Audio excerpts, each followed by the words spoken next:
ಒಂದು ಆನೆ, ಒಂದಷ್ಟು ಇರುವೆಗಳು.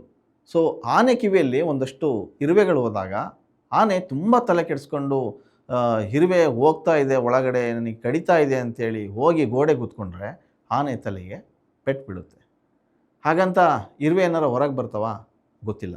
ಆದರೆ ಯಾವ ರೀತಿಯ ಇರುವೆಗಳನ್ನು ಹೊರಗೆ ತೆಗಿಬೇಕು ಅನ್ನೋ ಟೆಕ್ನಿಕ್ ಕೂಡ ಆನೆಗೆ ಗೊತ್ತಿರಬೇಕು. ಆಗ ಇರುವೆ ಕೂಡ ಒಳಗೆ ಹೋಗಲ್ಲ.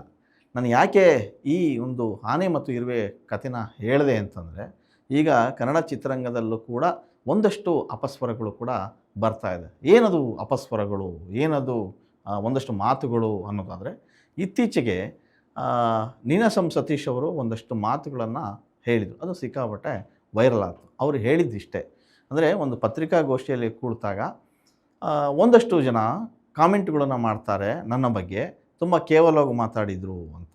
ಹಾಗಾದರೆ ಆ ಕೇವಲವಾಗಿ ಮಾತಾಡಿದ್ದು ಏನು? ವಿಷಯ ಇಷ್ಟೇ, ನಾನು ಹೀರೋನೇ ಅಲ್ಲ ಅನ್ನೋ ಥರ ಕೂಡ ಮಾತಾಡಿದರು. ನನ್ನ ಬಗ್ಗೆ ಕೆಟ್ಟದಾಗೆ ಕಾಮೆಂಟ್ ಹಾಕಿದರು. ಒಂದು ಸಾಂಗ್ ಬಂದರೆ ನಿನ್ನ ಮುಖ ನೋಡ್ಕೋ, ನೀನು ಹೀರೋ ಮೆಟೀರಿಯಲ್ ಅಲ್ಲ ಅಂತ ಹೇಳಿದ್ರು.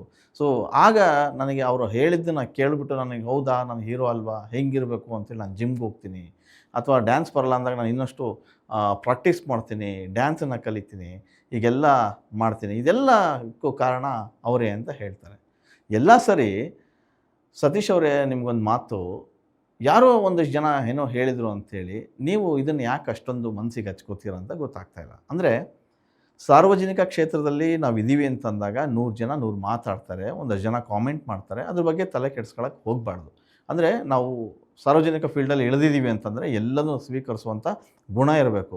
ಹಾಗಂತ ಎಲ್ಲದೂ ಏನಂತಾರೆ ಅಂತೇಳಿ ಅದನ್ನು ಅನ್ಸ್ಕೊಳ್ಳೋದಿಲ್ಲ ಅಲ್ಲ. ಆದರೆ ಈ ಥರದ ಸಣ್ಣ ಪುಟ್ಟ ಕಾಮೆಂಟ್ಗಳಿಗೆ ನೀವ್ಯಾಕೆ ಕಿವಿ ಹಾಕ್ತೀರಿ, ನೀವ್ಯಾಕೆ ಕಣ್ಣಾಗ್ತೀರಿ ಅನ್ನೋದು ನನ್ನ ಪ್ರಶ್ನೆ. ಅದೇನೇ ಇದ್ದರೂ ಕೂಡ ಇವತ್ತಿನ ಕನ್ನಡ ಚಿತ್ರರಂಗದ ಪರಿಸ್ಥಿತಿ ಹೇಗಿದೆ ಅನ್ನೋದು ಎಲ್ರಿಗೂ ಗೊತ್ತಿದೆ.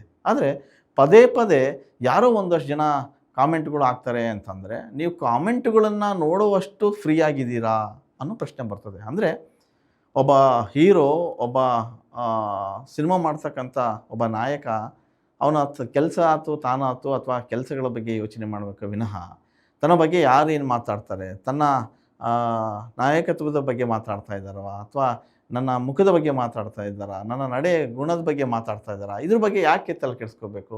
100 ಜನ 100 ಮಾತಾಡಲಿ, ನಿಮ್ಮ ಕೆಲಸನ ನೀವು ಮಾಡ್ಕೊಂಡು ಹೋದರೆ ಅದೆಷ್ಟು ಚೆನ್ನಾಗಿರುತ್ತೆ ಅಲ್ವಾ? ಆದರೆ ಕನ್ನಡ ಚಿತ್ರರಂಗದಲ್ಲಿ ಒಂದಷ್ಟು ಹೀರೋಗಳು ಕೂಡ ಹೀಗೇ ಕಾಮೆಂಟ್ಗಳ ಬಗ್ಗೆನೇ ಮಾತಾಡ್ತಾ ಕೂತಿದ್ದಿದ್ರೆ ಒಂದಷ್ಟು ಜನ ಬೆಳೆಯೋಕ್ಕೆ ಸಾಧ್ಯನೇ ಇರ್ತಾರಿಲ್ಲ.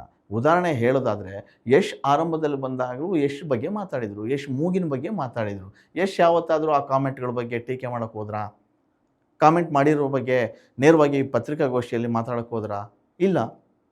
ತಮ್ಮ ಪಾಡಿಗೆ ತಾವು ಕೆಲಸ ಮಾಡ್ತಾ ಹೋದರು, ತನ್ನ ಗುರಿ ಏನು ಅನ್ನೋದನ್ನು ಅವ್ರು ತಿಳ್ಕೊಂಡಿದ್ರು, ಅದ್ರ ಪ್ರಕಾರ ಅವ್ರು ಹೋದರು. ಇವತ್ತು ಗ್ಲೋಬಲ್ ಸ್ಟಾರು. ಸೊ ಹಾಗಾಗಿ ಎತ್ತರಕ್ಕೆ ಹೋಗೋದನ್ನೇ ನೋಡಬೇಕು ವಿನಃ ತನ್ನ ಕಾಲನ್ನು ಯಾರು ಎಳಿತಿದ್ದಾರೆ ಅಂತ ನೋಡ್ಕೊತ ಕೂತ್ಕೊಂಡ್ರೆ, ಸೊ ಕಾಲು ಎಳೆಯೋದನ್ನು ನೋಡ್ಕೊತ ಕೂತಿರೋ, ನೀವು ಮೇಲೆ ಹೋಗೋದನ್ನು ನೋಡ್ತಿರೋ. ಹಾಗಾಗಿ ಕಾಮೆಂಟ್ಗಳು 100 ಬರಲಿ 100 ಹೋಗಲಿ, ಅದ್ರ ಬಗ್ಗೆ ತಲೆ ಕೆಡಿಸ್ಕೊಳ್ಳೋಕೆ ಹೋಗಬಾರ್ದು. ಒಂದು ಮಾತಿದೆ, ನೀವು ಆ ರಾಜಕಾರಣಿಗಳ ಬಗ್ಗೆ ಹೇಳೋದಾದರೆ, ಒಂದಷ್ಟು ಜನ ರಾಜಕಾರಣಿಗಳು ನಿಂತ್ಕೊಂಡು ಮಾತಾಡ್ತಾರೆ, 108 ಜನ ಅವ್ರ ಬಗ್ಗೆ ಕಾಮೆಂಟ್ ಮಾಡ್ತಾರೆ. ಆದರೆ ಯಾವ ರಾಜಕಾರಣಿಗಳು ಅದ್ರ ಬಗ್ಗೆ ತಲೆ ಕೆಡಿಸ್ಕೊಳ್ಳಲ್ಲ. ಯಾಕಂದರೆ ಅವ್ರ ಕೆಲಸ ಏನಿರುತ್ತೆ ಅದನ್ನು ಮಾಡ್ತಾ ಹೋಗ್ತಾರೆ. ಅವ್ರಿಗೆ ಏನು ರೀಚ್ ಆಗಬೇಕೋ ಅದನ್ನು ರೀಚ್ ಆಗ್ತಾರೆ. ಸೊ ನಿಮ್ಮ ಚಿತ್ರರಂಗದಲ್ಲೂ ಕೂಡ ಇದನ್ನು ನೀವು ಕಲಿಯೋದು ಯಾವಾಗ? ಯಾವತ್ತು ನಾನು ಏನು ಮಾಡ್ತಾಯಿದ್ದೀನಿ, ಯಾವ ಸಿನಿಮಾ ಮಾಡ್ತಿದ್ದೀನಿ, ಯಾವ ಕತೆ ಆಯ್ಕೆ ಮಾಡ್ಕೋತೀನಿ ಅನ್ನೋದ್ರ ಬಗ್ಗೆ ನಿಗಾ ಇರಬೇಕು ವಿನಃ ಇನ್ಯಾರೋ ಮಾತಾಡಿದರು, ಇನ್ಯಾರೋ ಕಾಮೆಂಟ್ ಮಾಡಿದರು ಅನ್ನೋ ಬಗ್ಗೆ ಹೋದರೆ ಸೊ ನಮ್ಮ ಗಮನ ಎಲ್ಲಿರುತ್ತೆ?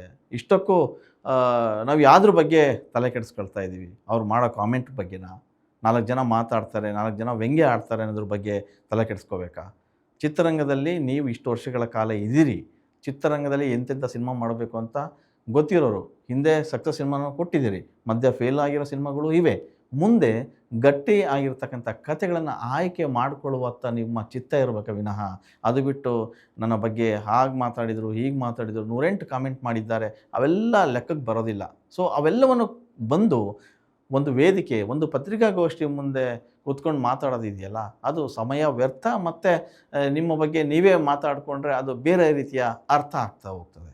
ಸೊ ನಿಮ್ಮ ಸಿನಿಮಾ ಬಗ್ಗೆ ಮಾತಾಡಬೇಕು, ನಿಮ್ಮ ಮುಂದಿನ ಆಯ್ಕೆಗಳ ಬಗ್ಗೆ ಮಾತಾಡಬೇಕು ವಿನಃ ಯಾರೋ 4 ಜನ ನಿಮ್ಮ ಬಗ್ಗೆ ಕಾಲು ಎಳೆದ್ರು ಅಂಥೇಳಿ ಕಾಲು ನೋಡ್ಕೊಳಕ್ಕೆ ಹೋಗಬಾರ್ದು. ಸೊ ನಿಮ್ಮ ಗುರಿ ಏನಿದೆಯೋ ಅದ್ರ ಬಗ್ಗೆ ನೋಡ್ಕೋಬೇಕು. ಸಾಕಷ್ಟು ಜನ ಸ್ಟಾರ್ಗಳು ಕೂಡ ಇವತ್ತು ಅವರ ರೂಪದ ಬಗ್ಗೆ, ಅವರ ಬಾಡಿ ಬಗ್ಗೆ ವ್ಯಂಗ್ಯ ಮಾಡಿರೋರು ಇವತ್ತು ಕೂಡ ಇದ್ದಾರೆ.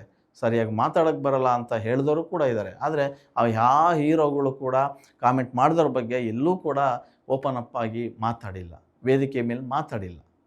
ಎಕ್ಸಾಂಪಲ್ ಭಾಳಷ್ಟು ಜನ ಸ್ಟಾರ್ಗಳಿದೆ. ಇವತ್ತು ಆ ಸ್ಟಾರ್ಗಳು ದೊಡ್ಡ ಮಟ್ಟದಲ್ಲಿ ದೊಡ್ಡ ಯಶಸ್ಸಿನ ಸಿನಿಮಾಗಳನ್ನು ಕೊಟ್ಟಿರೋ ಉದಾಹರಣೆಗಳು ಕೂಡ ನಮ್ಮ ಕಣ್ಣ ಮುಂದೆ ಇವೆ. ಇನ್ನು ಆರಂಭದಲ್ಲಿ ನಾನು ಹೇಳ್ದಂಗೆ ಒಂದು ಇರುವೆ ಮತ್ತು ಒಂದು ಆನೆ ಕತೆ ಹೇಳಿದೆ. ಸೊ ಈಗ ಆನೆ ಹೊಡಿವಿದ್ರೆ ಇರುವೆ ಕೆಳಗೆ ಬೀಳ್ತವೆ. ಹಾಗಾಗಿ ನೀವು ಆನೆ ಆಗ್ತಿರೋ ಅಥವಾ ಇರುವೆ ಬಂತು ಅಂತೇಳಿ ಹೋಗಿ ಗೋಡೆನ ಗುದ್ಕೋತಿರೋ ಅದು ನಿಮಗೆ ಬಿಟ್ಟಿದ್ದು. ಸೊ ನಾನು ಹೇಳಿದ್ದು ಬಹುಶಃ ಅರ್ಥ ಆಗಿರಬೇಕು. ಸೊ ಕನ್ನಡ ಚಿತ್ರರಂಗದಲ್ಲಿ ಈಗಿನ ಸ್ಥಿತಿಗತಿ ನೋಡಿದ್ರೆ ಕನ್ನಡ ಸಿನಿಮಾಗಳು ಯಾವ ಮಟ್ಟಕ್ಕಿದ್ದಾವೆ ಅಂತ ಎಲ್ರಿಗೂ ಗೊತ್ತು. ಕನ್ನಡದ ಮಾರುಕಟ್ಟೆ ತುಂಬ ದುಸ್ಥಿತಿಯಲ್ಲಿದೆ. ಹೀಗಿರುವಾಗ ಒಳ್ಳೆಯ ಕಥೆಗಳನ್ನು ಆಯ್ಕೆ ಮಾಡಿಕೊಂಡು ಒಳ್ಳೊಳ್ಳೆ ಸಿನಿಮಾಗಳನ್ನು ಮಾಡುವತ್ತ ಗಮನ ಹರಿಸಿದರೆ ಖಂಡಿತವಾಗಿ ಕನ್ನಡ ಚಿತ್ರರಂಗದಲ್ಲಿ ಮತ್ತೆ ಗಟ್ಟಿಯಾಗಿ ನೆಲೆಯೂರುವ ಎಲ್ಲ ಲಕ್ಷಣಗಳು, ಎಲ್ಲ ಸಾಧ್ಯತೆಗಳು ಇವೆ. ಆದರೆ ಎಲ್ಲೋ ಒಂದು ಕಡೆಗೆ ಒಂದು ಪತ್ರಿಕಾಗೋಷ್ಠಿಯಲ್ಲೋ ಅಥವಾ ಇನ್ನೆಲ್ಲೋ ಕಾರ್ಯಕ್ರಮದಲ್ಲಿ ಒಂದು ಮೈಕು ಕೈ ಸಿಕ್ಕಿದ ತಕ್ಷಣ ಮನ ಬಂದಂಗೆ ಮಾತಾಡ್ತಾ ಹೋದರೆ ಖಂಡಿತವಾಗಿ ಒಂದಷ್ಟು ಜನ ಅಬ್ಸರ್ವ್ ಮಾಡ್ತಾನೆ ಇರ್ತಾರೆ. ನಮ್ಮ ನಡೆ, ನಮ್ಮ ನುಡಿ ಬರೀ ರೀಲ್ನಲ್ಲಷ್ಟೇ ಹೀರೋ ಆಗೋದಲ್ಲ, ರಿಯಲ್ನಲ್ಲೂ ಕೂಡ ಆ ಹೀರೋ ಆಗೋದು ಹೇಗೆ, ಹೀರೋ ಹೇಗಿರಬೇಕು ಅನ್ನೋದನ್ನು ಕೂಡ ಕಲ್ತ್ಕೋಬೇಕು. ಸೊ ಆಗ ಮಾತ್ರ ಎಲ್ಲರೂ ಬೆಳೆಯೋದಕ್ಕೆ ಸಾಧ್ಯ. ಸೊ ಇದು ಇಷ್ಟು. ಯಾಕಂದರೆ ಇನ್ನು ಮುಂದೆ ಯಾರೇ ಏನೇ ಅಂದರೂ ಕೂಡ ಅದ್ರ ಬಗ್ಗೆ ತಲೆ ಕೆಡಿಸ್ಕೊಳ್ದಲೆ ತಮ್ಮ ಪಾಡಿಗೆ ತಾವು ತಮ್ಮ ಗುರಿಯತ್ತ ನೀವು ಸಾಗಿದರೆ ಸೊ ಬಹುಶಃ ಬೇರೆ ಬೇರೆ ನಟರು ಯಾವ ಹಂತದಲ್ಲಿದ್ದಾರೆ ಆ ಹಂತದಲ್ಲಿ ಹೋಗೋ ಪ್ರಯತ್ನ ಮಾಡಬಹುದು. ಇಲ್ಲಾಂತಂದರೆ ಕಾಲೆಳೆಯೋರ ಜೊತೆಗೆ ಕಾಲನ್ನು ಬಿಡಿಸ್ಕೊಳ್ಳೋ ಆಯಾಸದಲ್ಲೇ ನೀವು ಇರ್ತೀರಿ. ಅಂಥ ಪರಿಸ್ಥಿತಿ ಬರೋದು ಬೇಡ. ಸೊ ಮುಂದಿನ ದಿನಗಳಲ್ಲಿ ಈ ರೀತಿಯ ಕಾಮೆಂಟ್ಗಳು ಬಂದರೆ ಅವನನ್ನು ನೆಗ್ಲೆಕ್ಟ್ ಮಾಡಿ ಮುಂದೆ ಹೋಗೋದನ್ನು ಕಲ್ತ್ಕೊಳ್ಳಿ. ಹೆಚ್ಚಿನ ವಿಡಿಯೋಗಳಿಗೆ ಪ್ರತಿಧ್ವನಿ ಯೂಟ್ಯೂಬ್ ಚಾನೆಲ್ ಸಬ್ಸ್ಕ್ರೈಬ್ ಮಾಡಿ, ಬೆಲ್ ಐಕಾನ್ ಕ್ಲಿಕ್ ಮಾಡಿ.